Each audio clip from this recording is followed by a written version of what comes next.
Hello, everyone. Welcome to Stop the Silence. Stay tuned. We'll be talking with Dr. Tracey Powell. Stop. To come to an end, cease to happen, the. Denoting one or more people or things already mentioned or assumed. Silence. Complete absence of sound. Stop the silence. Stop the silence. Good evening, afternoon, morning, whatever time you're listening to this podcast and watching us on Facebook.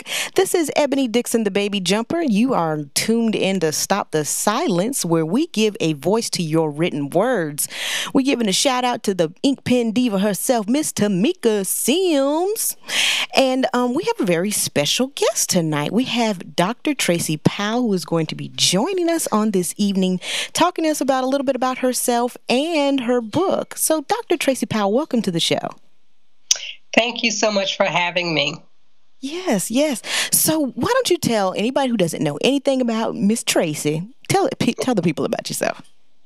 Well, thank you. I am a native of South Carolina. I grew up in a small town named Lamar, South Carolina. It's near Florence, and 45 minutes from Myrtle Beach. I am a country girl at heart. I love the outdoors. Me too. I love flowers and plants and just going back to nature, because I believe that that's a place of peace and serenity for us all. Yeah. So I enjoy that. I went to school at the University of South Carolina. I have all of my degrees from there. I am truly a Gamecock. Go Gamecocks. Yes. Last night I actually went to our girls' basketball game in Columbia while I'm here in South Carolina on leave. So that was exciting just to see the girls, our champions, to see them play and remind me of how proud I am. Oh, cool. The Gamecocks, but of our state as well. So that's a little about me in a nutshell. I have two sisters here and my parents as well. So this is home for me in South Carolina. And I plan to return here when I retire, and I've worked all I can do. Can't do anything else. I'm going to return to South Carolina forever. Okay, forever. So where exactly are you now? I'm in Atlanta, Georgia now. I moved to Atlanta 2 years ago from D.C. after living in D.C. for 7 years. Wow. So what were you doing in D.C.? D.C., I was working on some projects related to policy in healthcare. Okay. So that was very exciting. It was an opportunity to do something a little differently and to that put my career in a different perspective, and something that I really appreciate, that diversity. Wow. So are you still in the healthcare profession?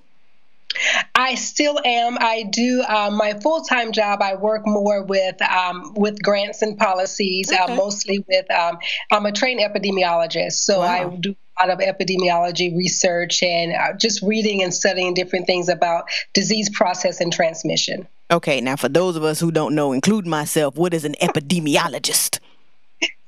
Epidemiologist is just a form of a scientist that really focuses on diseases, diseases and how they're developed and how they're transmitted from either human to human or animals to human. Wow, that's really interesting. I bet you got a lot to say about that. Yes, I do. It's a passion of mine, but it's usually boring for everyone else, so I won't write a book about that. Well, you never know, because that just sounds very interesting. What made you want to get into something like that? Well, when I was younger, I was fascinated just with animals, because I actually grew up on a small farm here in South Carolina. That's cool. You think of animals, you think of like the different flus, and you think of different diseases that animals get that also transfer to humans. So I always wanted to know how that took place and what caused that and how that can be prevented. So that's why I went into science and then eventually into epidemiology. Wow. That is cool. I mean, I like the outdoors too, but I've never thought that far, I like the trees and, the flowers and stuff. But that's so cool, because you, as we're growing up, we become interested in certain things, and you never know what it's going to open up and the path it's going to lead us on. So I think that's really cool. Yep. So tell us about, are you still a professor in Maryland? Do you go back and forth, or? I'm doing online courses, so I'm still assistant adjunct professor at the University of Maryland, University College. I teach healthcare administration. Okay. So I usually teach in the fall as well as in the spring, and I take the summers off to do my writing and my other projects that I work on. Wow. So you have a lot of writing projects that you're working on?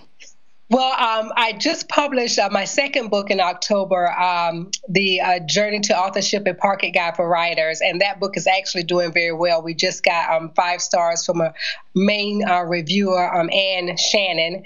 So we received that on Friday. So we're excited about that. I'm working on a larger project that will probably take me about 2 years to develop. Okay, well, we'll come right back and talk more about that after this song. Yeah. Okay. No, seriously, I actually know. Wow. So you just released a second book. How many more books you got in you, Miss Powell? Hopefully this last one is the last book that I have. Yes. You don't think you're going to write more? I think when I get older, I'll probably write more. But for now, probably not. Right. Alabaster box, which That's he broke cool. across my heart and spoon-fed me my tears. So much I cried that the sodium made my blood pressure rise, and he took that broken box that consequently... Well, I just want to thank you all for joining us on Facebook Live. Hello, Sierra, my mama, and my auntie, Sabrina, and Shanice, and Dion. Thank y'all for joining. Please share this feed and tell everybody to come on and watch and learn more from Dr. Tracey Powell, who is an author. Of many, many, many, many books. It's kind of addictive because you can't just write one book, and when you finally finish the first project, you're like, oh my gosh, like I have so much more information in me that I want to share with people. Absolutely. Yeah. And he was merely a byproduct obligated to show his... Because I'm finishing up my book. I'm about to finish it on up, tie up the loose ends. And I'm just like, okay, this is going to be a trilogy. Like, this didn't start out as a trilogy. It started out as a book, but I'm just like, oh my gosh, there's just so much more that I would like to put into this story. So it's cool. She sat across from me in this booth at the Waffle House, and I overheard her telling this cat she met in the strip club why she had to have this type of life when all she wanted was to be with her son. So over a bowl of Captain Crunch with a side of raisin toast, I asked fate why.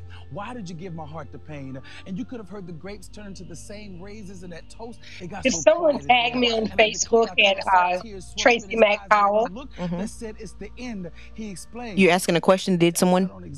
I was asking someone that's on Facebook if they could tag me into the feed. Oh, okay. Life as a kid, so you wouldn't be held responsible for what you did. So when things didn't go your way, you could just say, "Oh, that was just." Are you doing that, David?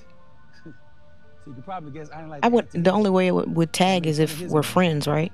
I even sang it like a little song, and after the third chorus, I don't think we're friends on here. Me. I was confused, and not used to being confused. I needed peace. So I paged him. Peace. Oh yeah, I know peace. I know peace so well, in fact, that I know Peace's last name. Well, actually, you said Tracey M. Powell? Tracey Mack, M-A-C-K. Oh, okay. And the next thing that happened was like that scene in the movie, Don't Be a Menace to South Central while drinking your juice in the hood, where the two guys are standing next to each other, talking to each other on their cell phones, because when Jesus, that's peace, answered, he startled me because he was standing right there. Whole time. Oh, that's why I can't add you as a friend. You all friended up. He wiped my tears away with his hair soaking his locks, and he held me. He held me, and then he pulled back, took my face in his hand. I see it. Someone just tagged me. Somebody. Okay, cool. I'm gonna tell you like I told your boy Blues, Tavis, you're gonna be okay. Then he went on to tell me as he held me that I didn't have to tear down that wall around my heart, but he did need the key. So I gave it to him, and he opened the door, picked my heart up off the floor, bits of it falling through the holes in his hands, but he caught them too and put them all into his side, where those soldiers pierced him through on that cross on which he died, and then he pulled it out whole. Please, y'all, if y'all don't have any, don't hesitate to ask any questions or make any comments. And asked him about the pain that remained and my fate still in question. And he said, son, the cracks in the pain are there to remind you that you're still human and you're going to have to let go of fate, because only your destiny is real. So when your heart is broken and on the floor in pieces it lies, and so real. We are back. We are talking to Dr. Tracey Powell. She is an author among many other things. So we left off with you talking about, you said you just released your second book? Yes, I just released my second book. The book is called The Journey to Authorship, A Guide for Writers. Okay. And the book goes through the writing process that I experienced with my first book. And what inspired this book is when I wrote my first book, I needed a lot of resources. I needed a lot of help. And I found that it was all over the place. And there was no one resource that I could find all of these resources about writing, about publishing, about self-publishing and traditional publishing. So in doing this, I was taking notes and I interviewed myself and I was self-recording. I love that. And I developed it into a book, and it's a guide for authors and how they can become writers and how they can do it themselves and go through the process. So that's what I published. It was released October the 15th of 2017, and it's actually doing very well. Yes. We just got some good reviews from some reviewers. It's been reviewed by two authors, two non-authors or prospective authors, and then Ann Shannon just picked that up, and she gave us a review on Friday, which was a 5-star review. All right. Very exciting. Congrats. So excited about that, and we're like, yeah, because it makes a difference when you love your products, but when other people bless them, it really touches your heart. And I'm so for her and the team for making this all possible. Wow, that is good stuff. I really enjoyed the part when you said, before I say this part, I just want to say that the last poem you heard, because I was just so excited, the last poem you heard was by Tavis P. Brunson. Rest in peace, my brother. We miss you, and his poem Personification. But when you were talking and you said that you interviewed yourself, I think that is so genius. Like sometimes we feel like we need other people to help us with our project, but what did you find happened as you interviewed yourself? Like how was that beneficial for you? I was able to really understand my thoughts more clearly, as you think through thoughts, and, sometimes they come and go. Right. But when you interview and you record yourself and record your thoughts, you can always go back to that and revisit that thought, revisit that process. And I often do that, especially when I'm working on books or even when I'm working on presentations for speaking engagements, because I believe that thoughts come and they pass through. Right. And it's up to us to capture those thoughts and to help them to manifest themselves into something that's greater. Right. And those thoughts manifested themselves into a great book. And I was very impressed with that. But imagine if we interview ourselves every day. Listen, honey, I tell you, the conversations I have with myself and I don't record. But, because I'm a spoken word artist, so like I have my iPhone, love my iPhone with my voice notes. So that could be 3 in the morning. I might turn over and say a line or something, but it's there. You know what I'm saying? Because just like you said, they pass through, and if you don't capture it, sometimes you might lose it, and that could be a #1 platinum hit. You know what I'm saying? Yes. So that's good stuff. I love that interviewing yourself. I love that. So, since you said you did, what was your first book about? Practical Leadership. First book is Practical Leadership, Lessons Learned from Mickey, and I am referring to Mickey Mouse. Okay, I was like, Mickey? She talking about Mickey Mouse? Yes. It's amazing the things you can learn from. Exactly. And I'm so passionate about leadership, but I wanted to write a book that's non-threatening and a book that helps everyone see that we're all leaders in our own capacity, regardless of age, regardless of title, regardless of educational background or income. And I use Mickey because Mickey is a character that we all recognize and we're familiar with, and he's non-threatening. But Mickey taught us some very bad leadership characteristics. Wow. And some very bad social characteristics. Well, do tell. Hold on to this day. If you really look at Mickey Mouse, Mickey was very bossy. He had a very large ego. He did not play well with others. Wow. He took a lot of risks that did not benefit a lot of people at times. And in the book, I go through these different clips of Mickey Mouse, and I show how these are behaviors that we practice today in the workplace. Wow. But we don't recognize where they came from. Mickey Mouse? Yes, they're alert behaviors, and we watch them as children. Exactly. I was just about to say, as you were listing his bad characteristics of leadership, I'm like, well, dog, we've sat in front of that TV, millions of children watching Mickey and learning from him, really. Mm-hmm. Wow. And how he was just not a friend to Donald and poor Minnie. No. He was just always on the outs and just, not treated very well. But, and we laugh about it, but it's so true. We learn these behaviors from TV, from radio, from our environment. Yes. But we have to learn how to stop them. We have to learn how to recognize them and how to turn them on the other side to develop into great leaders. And that's what I talk about in the book. I talk about effective communication and risk-taking and delegation and, knowing thyself and taking that time for reflection and meditation. Things that we know to do, but we don't do because we feel maybe it's not going to help. Or if I say that, I'm afraid to take this risk, am I not a leader? No, you are a leader. You're human first. Right. And that's what the book focusing on. And it's for not only CEOs, but it's for single mothers, single dads, people that are married and trying to, struggle and make it in today's society. You are a leader wherever you are. But, we need to stand up as those leaders, and we need to empower one another and empower ourselves. And that's what the book is about. Wow, that's good stuff. It sounds like another book coming out of that one right there. I was like, telling people about cartoon characters. That's a book for parents, I think. Yes. Wow. So you learned a lot from your writing process because that was your second book was birthed from that and the journey to authorship. So, you hear a lot of tips with writing and things of that nature. And most of them are, I wouldn't say common sense, but you hear those over and over again. What would be some tips out of your second book that people probably really wouldn't think about that you feel like is very important in the writing process? The biggest tip that I would tell people is you don't need a title to get started. Okay. Titles develop and they come to you in one of those thoughts. It could be in the middle or the end of your project. So don't get caught up on titles. Don't get caught up on chapters. The standard chapters is 12 chapters. That's what people say. But you could have 15 chapters. Right. You could have 20 chapters. Right. It's all about you and your product.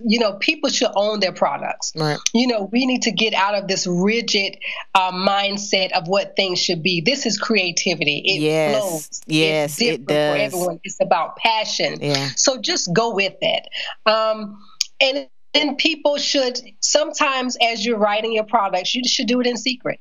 I don't think that people should, broadcast what they're writing or what they're writing about until they get a very strong product to share, because people will kill your dream. Yeah, they will. Kill it and steal it.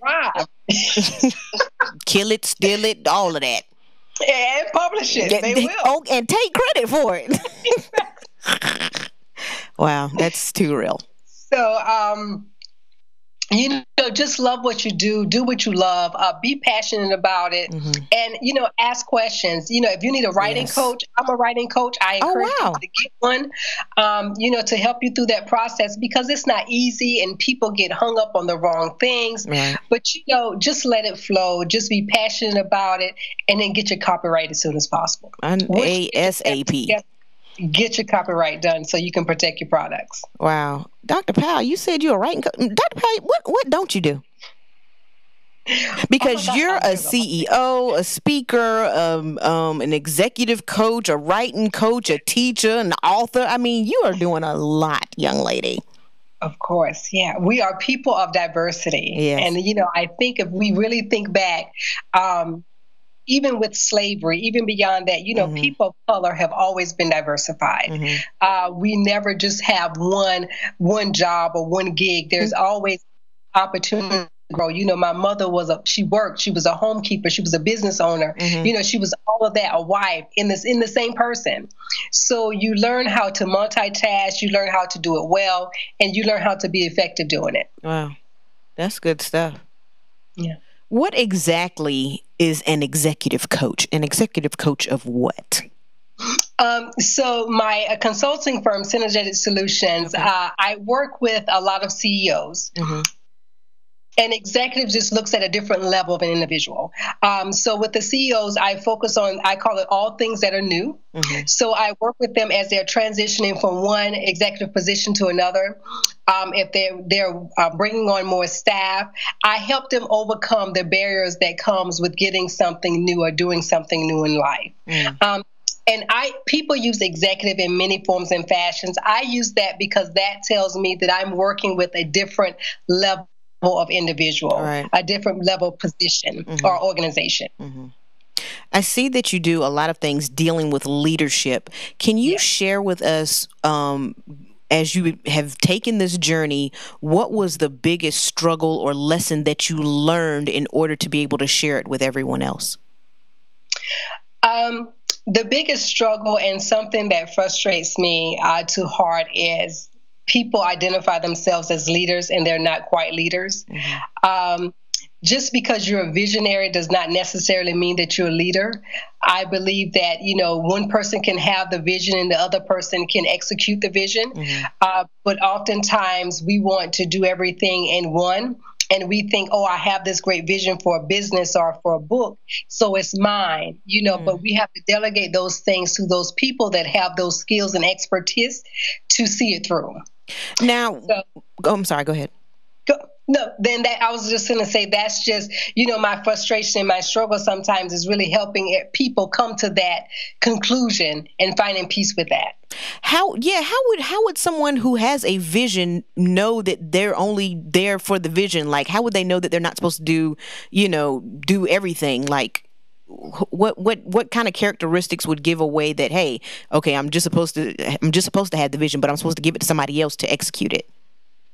So when you're working with someone, okay, we're getting into deep coaching now. Okay, so when you can just stay on the level, just stay on the surface a little bit. Very good. When you run into people that have great visions, mm-hmm, and they don't necessarily want to share the vision, mm-hmm, the root of that is they don't want to, or they don't know how to delegate things. That's interesting. If people don't know how to delegate, there's a fear there. Fear of failure, fear of trust, some major trust issues. And you have to work through those things.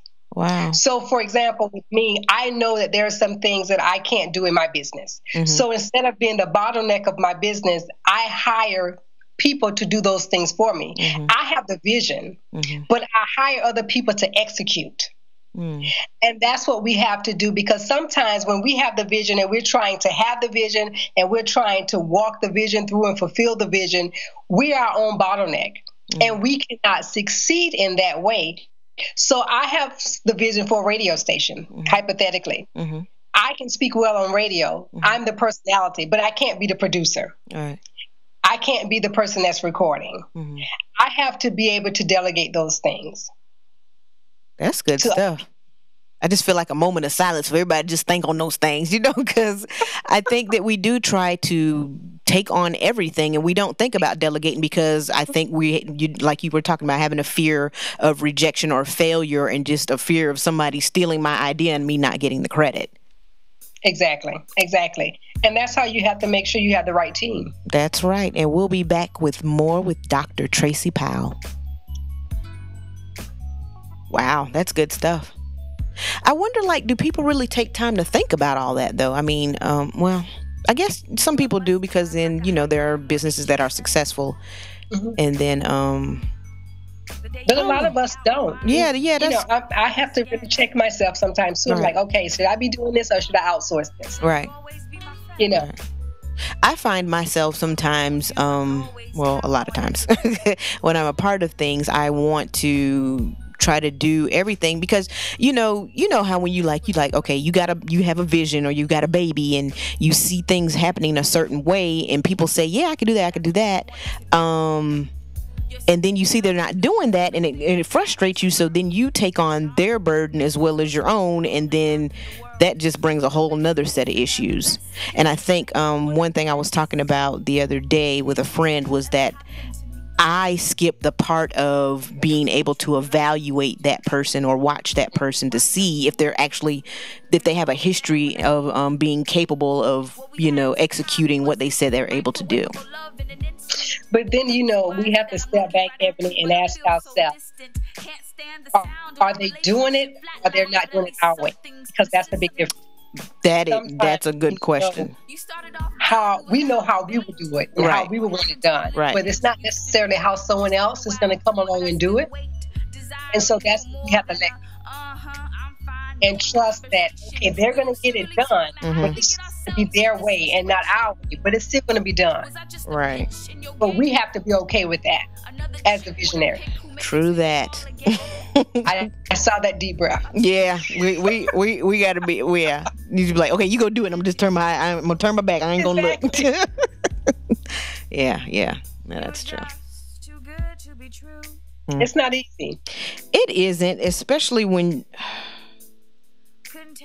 you want things done a particular way. Like it's hard for me sometimes to explain to someone what's in my mind, like how I see it or how I hear it. It's kind of hard to explain it exactly, to someone. I get.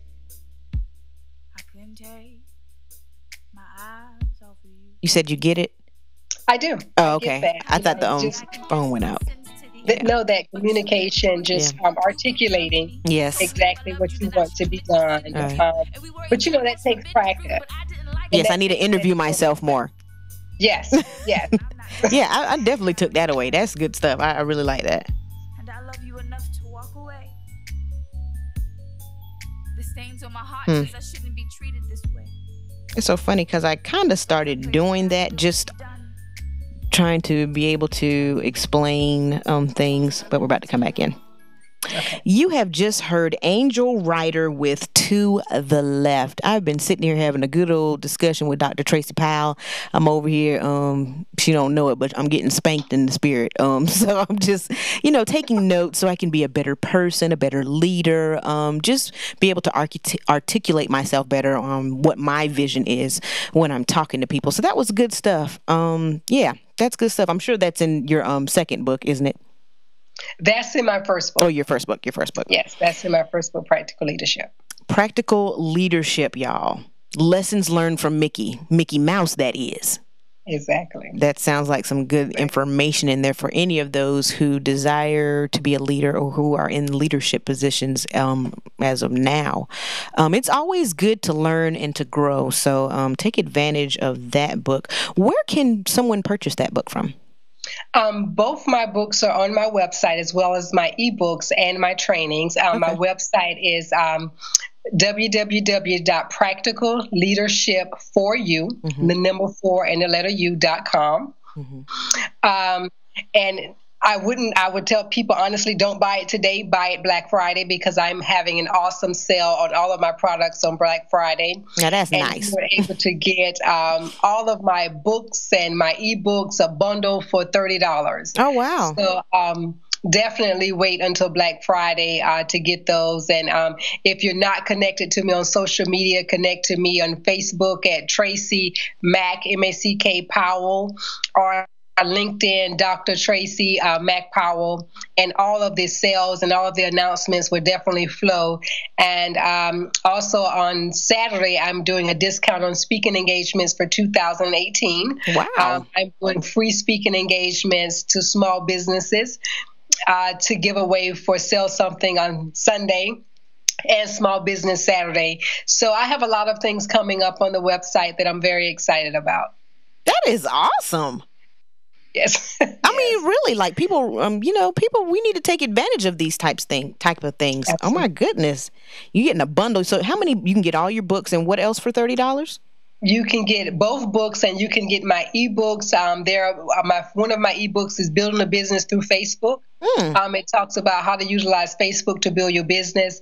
The second one is Mind Transformation. It talks about how powerful thought process is, right, and how if you think it and believe it, it will come true. And then I have 5 training series that I have online trainings. It's about increasing book sales, speaking engagements, financial prosperity, and coaching. And those will all be on sale as well. See, I thought you just had 2 books. You got a little bit of everything around there. Yes, I do.